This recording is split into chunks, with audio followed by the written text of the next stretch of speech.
Have you ever wondered why some people make millions but remain miserable, while others find happiness without extravagant wealth? Here's the truth. Money is only half about numbers. The other half is all about psychology. And if you master that part, you unlock a life of true freedom and fulfillment. In this video, I'll share profound life lessons inspired by Morgan Housel's game-changing book, The Psychology of Money. Stick around, because what you'll learn today might just change how you view success, happiness, and wealth forever.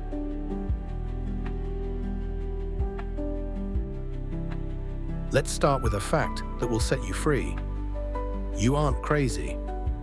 The financial decisions we make often have very little to do with spreadsheets and everything to do with our past experiences. Think about it. Your upbringing, your parents' income, and the economic environment you grew up in all shape how you think about money. For example, someone who grew up during the rapid stock market boom of the 1970s probably has a more optimistic view of investing than someone who witnessed market crashes in the 1950s. Inflation, market volatility, these experiences leave a deep imprint on our financial behavior. And here's the kicker.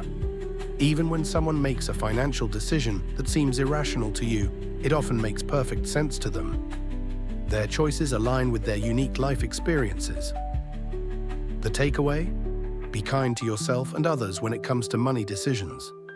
Our financial DNA is personal, and there's no one-size-fits-all approach.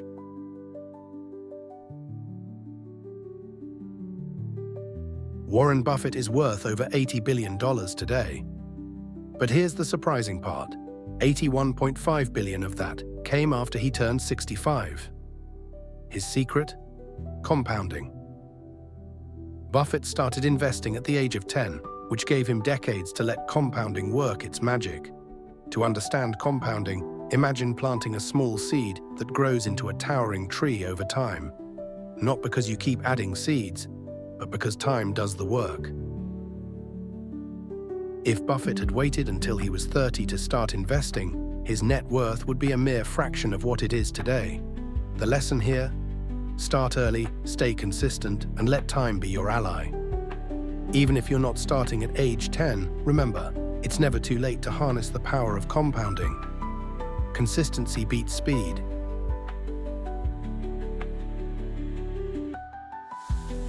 Let's face it, humans are wired to focus on bad news.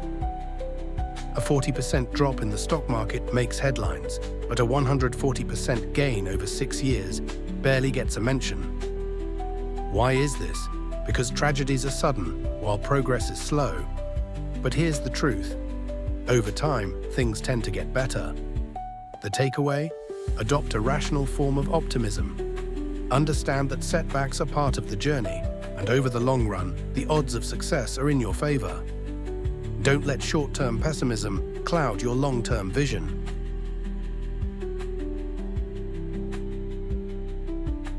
Bill Gates famously said that without attending Lakeside School, there would be no Microsoft. Why? Because Lakeside was one of the few schools in the world with a computer in 1968. But what if Gates had been unlucky? What if he had been in an accident that prevented him from pursuing his passion? Luck and risk are two sides of the same coin. Success isn't just about talent. It's also about being in the right place at the right time and avoiding catastrophic risks. The lesson? Stay humble and recognize the role of luck in your success, but also manage risk wisely.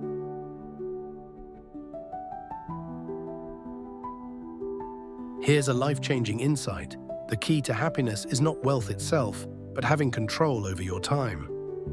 Imagine being able to do what you want, when you want, with whom you want, for as long as you want. Studies show that control over your time is a better predictor of happiness than salary or possessions. So instead of chasing more money, prioritize gaining control over your schedule.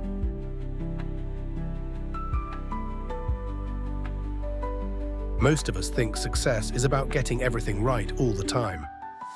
But here's the reality. In business, investing, and life, only a few key events drive most of the outcomes. Think about Amazon. Two tail events, Amazon Prime and AWS, drove most of its success. Jeff Bezos himself embraced failure as part of the process, knowing that only a small percentage of products needed to succeed. The takeaway? Don't get discouraged by failures. Focus on creating opportunities for those few game-changing wins.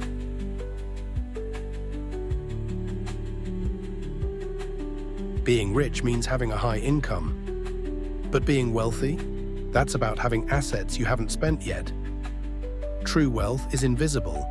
It's the ability to say no, to avoid unnecessary purchases, and to build long-term financial security. The secret to wealth isn't flashy cars or designer clothes. It's restraint, self-control, and smart investments. Don't be fooled by appearances.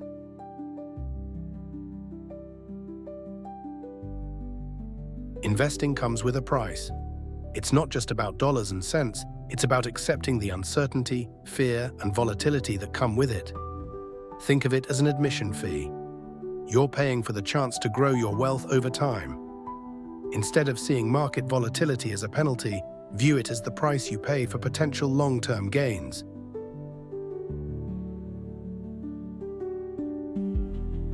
Bernie Madoff and Rajat Gupta were ultra-wealthy, but still resorted to crime because they didn't know when enough was enough. The pursuit of wealth without a sense of satisfaction is like climbing a never-ending ladder. There will always be another rung to reach. The solution: define what enough means for you. Avoid social comparisons and focus on what truly brings you joy. The lessons from the psychology of money aren't just about finances, they're about life. From the power of compounding to the importance of controlling your time and knowing when enough is enough. These insights can help us lead more meaningful and mindful lives. If you found value in this video, don't forget to like, share, and subscribe. Let's rethink our relationship with money and happiness together. Thanks for watching, and remember, true wealth is about living life on your own terms.